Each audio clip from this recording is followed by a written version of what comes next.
It was supposed to be a silent acquisition. No one in the Zareth Dominion expected resistance. The planet was marked as pre-interstellar, low-tech, and culturally fractured, a perfect candidate for annexation. But now, the last transmission from the advanced fleet echoed across every command deck like a curse. You idiots, you didn't invade a backwater rock. Congratulations, you just declared war on the most lethal species alive. The transmission ended with static and the sound of screaming. High Admiral Corlax clenched his mandibles, staring at the display where his Vanguard fleet had once been. Now, only debris floated in orbit around a blue and green world. What species did we just provoke? He hissed. A junior officer spoke up, trembling. Designation: human. Terran origin. System: Sol. Corlax had never heard of them. But deep within the Dominion's intelligence archives, long-ignored reports began lighting up. Words like unpredictable, extremely adaptive, and violent tendencies surfaced. Even worse, there were rumors. Ancient rumors. The kind buried because they sounded too terrifying to be true. Some said they once glassed their own cities in war. Others claimed they re-engineered diseases into weapons. One report said they built weapons that could destroy entire planets, and then chose not to use them, just to make a point. No species ever chose restraint when they had such power, unless that restraint was scarier than the weapon itself. But none of that explained how they wiped out the Dominion's fleet in under 13 minutes. 13 minutes. On Earth, Lieutenant Commander Sarah Granger stood on the scorched ground of New Santiago Base, her rifle humming with residual energy. Around her, armored human soldiers moved like ghosts, silent, coordinated, lethal. They didn't cheer. They didn't gloat.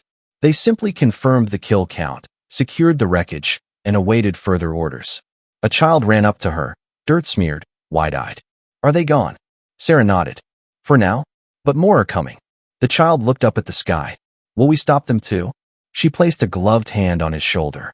"We won't just stop them, kid. We'll show them what happens when you threaten our home." Behind her, drop pods slammed into the ground. Reinforcements. Drones buzzed overhead, scanning wreckage. The Dominion hadn't just poked a bear. They kicked a sleeping dragon. Corlax stared at the intercepted footage. His crew watched in silence as humans, outnumbered and outgunned, had lured their ships into a trap. They used terrain, weather, electromagnetic pulses, even low-orbit satellites as improvised kinetic weapons. Primitive? Maybe. But effective? Absolutely. They weaponized their own communications grid, one officer whispered, turned it into a microwave beam. And their casualty rate? Corlax asked. 2 minor injuries. Silence. It wasn't just the violence. It was the precision, the discipline. This was no barbaric swarm fighting out of desperation. This was military art. Corlax turned to his strategic advisor. Begin mobilizing the 7th and 8th fleets. Send diplomatic feelers to the Nera Collective. If what we saw is even half of what they're capable of, we'll need allies. The advisor hesitated. What if the rumors about Earth are true? Corlax's voice dropped. Then we've made a mistake we won't survive. On Earth, President Amina Jalil stood in the war room, watching Dominion fleet movements on a holographic display. She didn't look angry. She looked ready. "Have we activated Project Black Box?" she asked. "Yes, Madam President.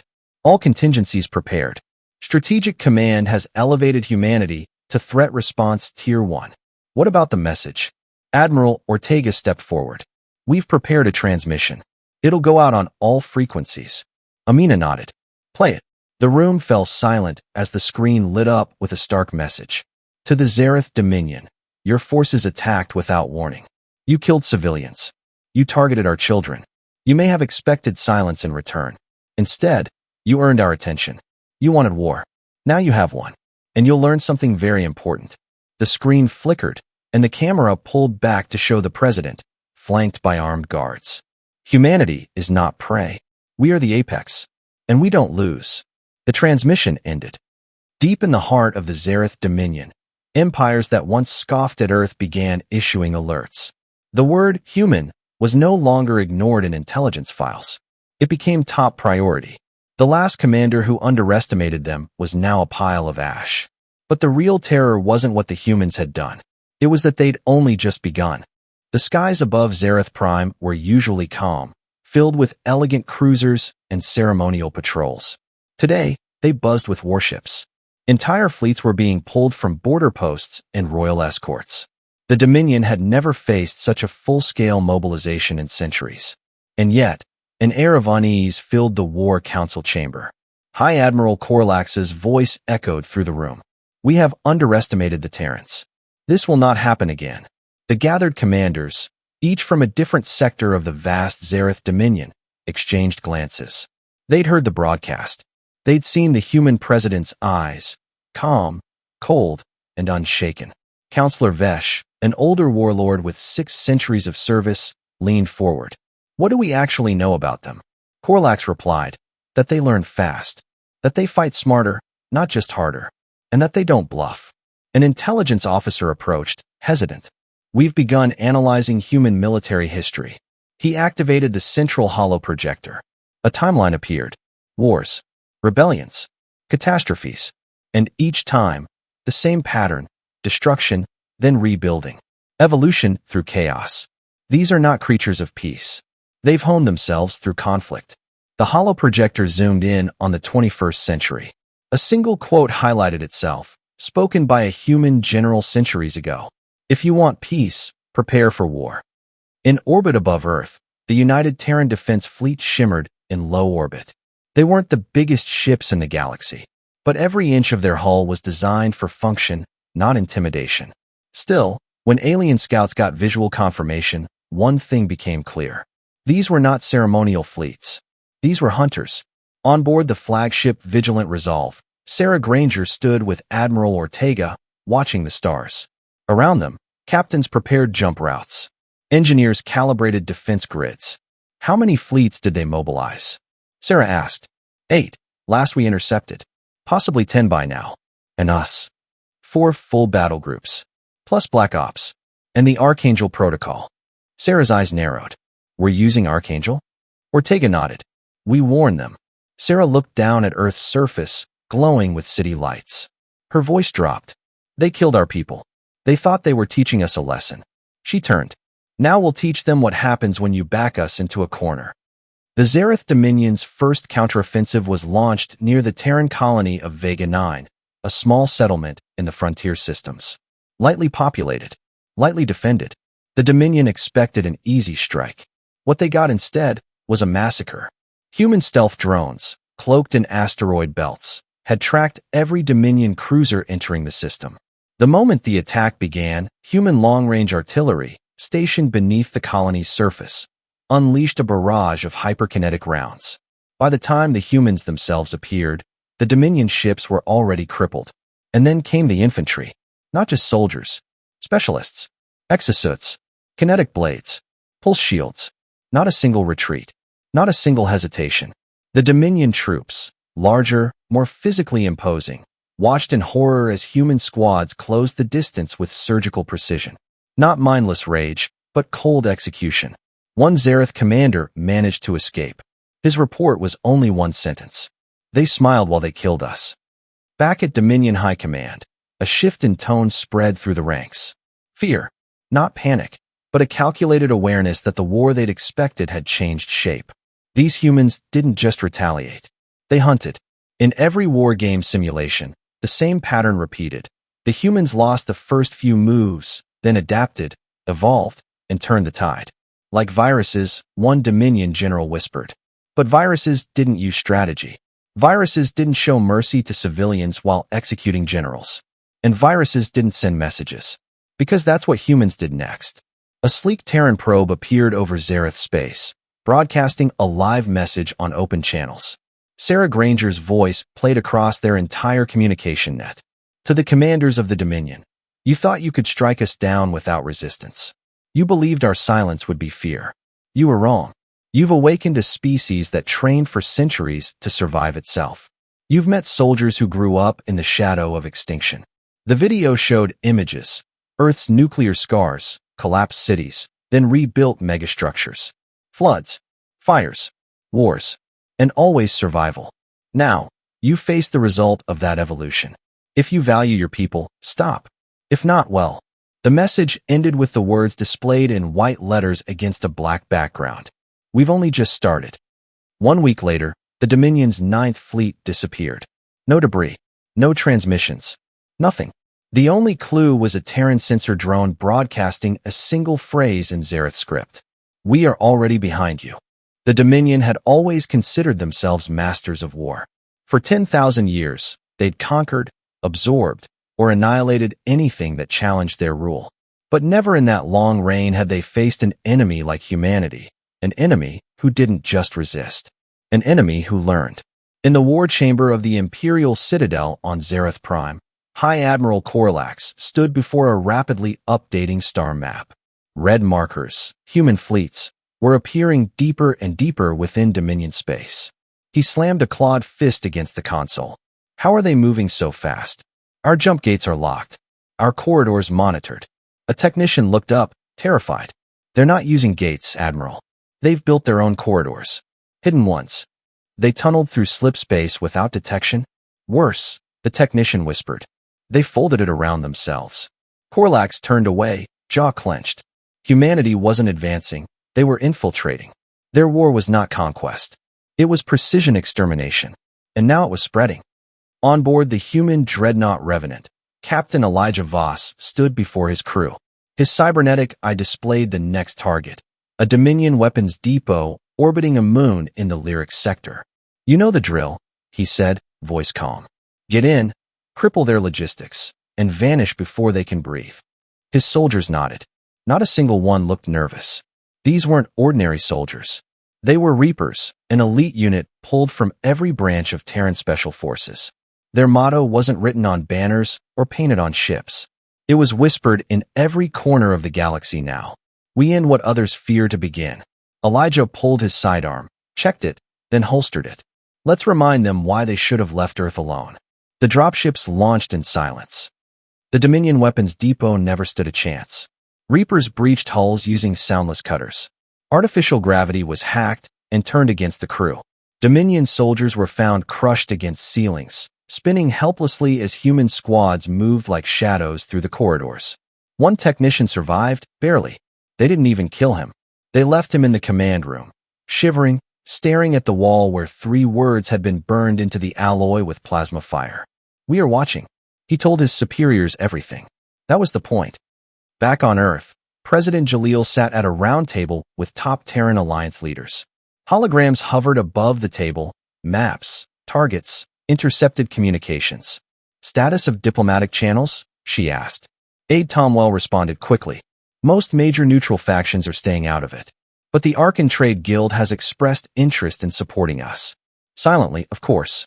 They know who's going to win," Jalil said, "even if they won't admit it yet." "And the Dominion? They're scrambling. Their High Council has pulled resources from 3 outer sectors. Their supply lines are strained. They're not built for long wars, just quick domination." The president's fingers tapped against the metal table. "Then let's make it a long one."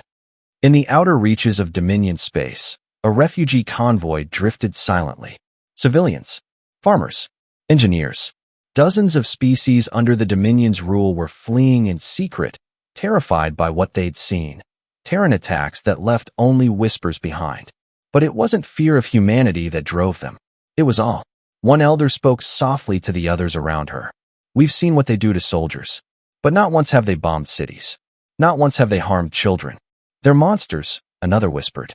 "No," the elder corrected. "They are what monsters fear." Silence followed.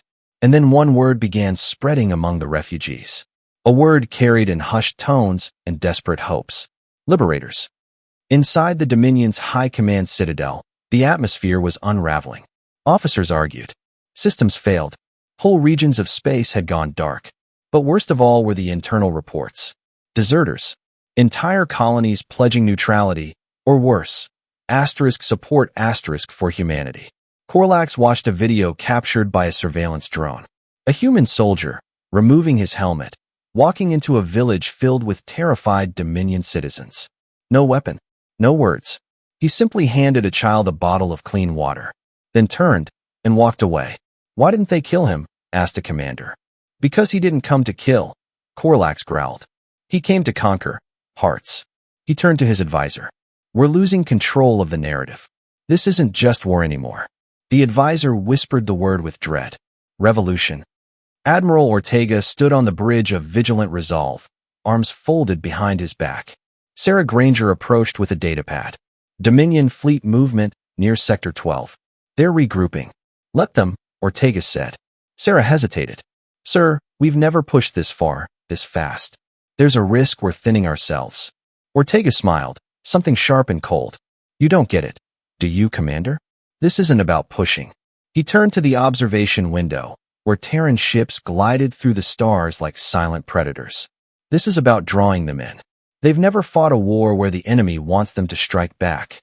Sarah understood then. Humanity hadn't just declared war. They'd built a trap, one slow, deliberate, and impossible to escape. And the Dominion had already stepped inside. The Dominion struck back. For all their arrogance, they were still one of the oldest military empires in the galaxy. And even with their pride wounded, their fleets were vast, their resources near limitless. When they finally regrouped and launched a counteroffensive, they did so with terrifying force. 12 Dominion battlecruisers entered the Talos Rift, a Terran-controlled region near the edge of the Veil Nebula. The goal was clear: retake the mining outposts, cut off human supplies, and cripple their expansion. They found the outposts empty. No resistance, no defenses, just silence. Then the stars disappeared. From behind the shadow of the nearby gas giant, dozens of Terran warships emerged, engines cold, running silent, hulls coated in radar-absorbing polymer. The Dominion had walked straight into a kill zone. Captain Arjun Rao, commander of the Terran ship Silent Storm, gave one word. Now. Kinetic railguns roared. Hypersonic slugs tore through Dominion hulls before their shields even charged. Precision lasers sliced through engines, not to destroy, but to strand. Communications were jammed. Panic spread. Within 97 seconds, 7 battlecruisers were disabled. Not destroyed. Not vaporized. Disabled. The humans wanted them to survive. To go home. To talk. Back on Zareth Prime, the High Council met in a sealed chamber built from neutron-forged stone. None of them sat comfortably. Every attempt to regain control had failed. Human tactics were ruthless, precise, and worse, unpredictable. They don't fight like us, Counselor Drav hissed. There is no pattern, no doctrine. It's like facing a virus. High Warlord Scareth narrowed his eyes. No, it's like facing a predator that learned to hunt from our mistakes.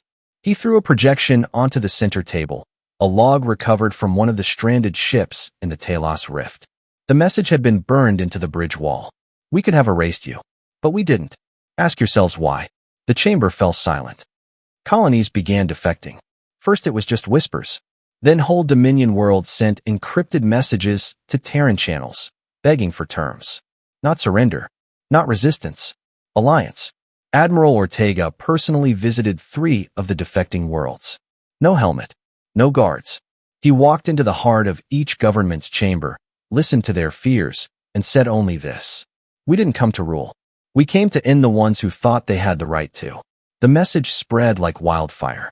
Billions who had lived in fear under the Dominion's boot began to look to Earth, not as an enemy, but as hope. Back on Earth, in a sealed military vault beneath the Pacific Defense Ring, an ancient protocol was activated. One not used since the early days of interstellar expansion. Project Fenrir. The room lit up as systems came online.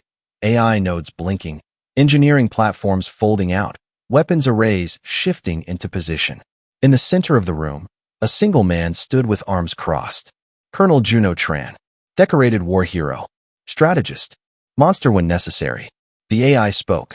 Colonel, you are authorized to deploy Fenrir units. Confirm purpose.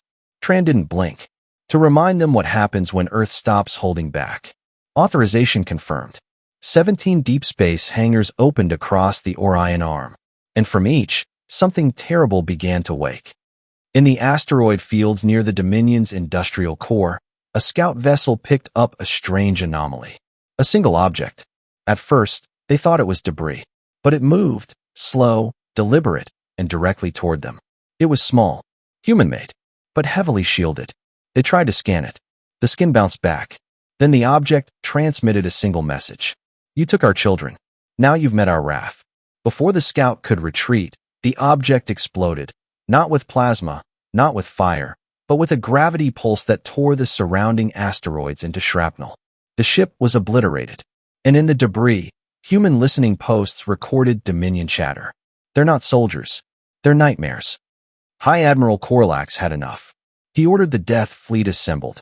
70 warships, the largest concentration of Dominion firepower in 5 centuries.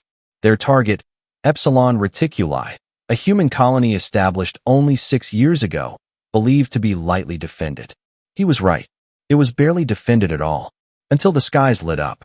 The humans didn't meet the Death Fleet head-on. Instead, orbital mines triggered localized blackouts in space, disorienting the fleet.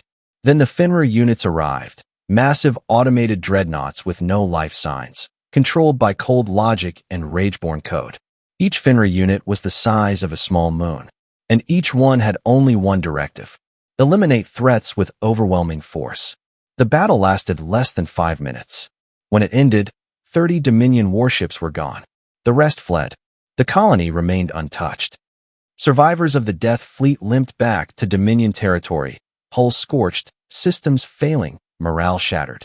In every bar, on every station, in every backroom meeting, one phrase now echoed like prophecy: do not provoke the Terrans. They do not fight for glory. They fight like they've already died once. Back on the Revenant, Captain Elijah Voss stood over a map of the galaxy. He watched as red lights dimmed, Dominion signals fading, civilian sectors declaring neutrality, peace treaties being offered. It wasn't over, but the tide had turned. Commander Halley entered, her expression unreadable. Transmission just came in, she said.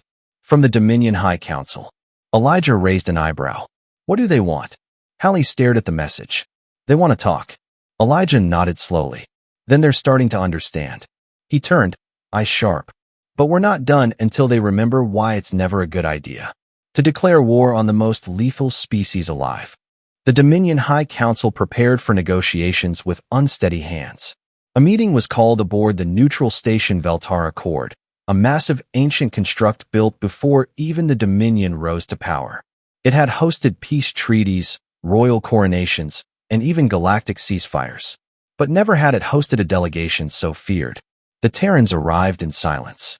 Not a fleet, not even a full ship, just one vessel.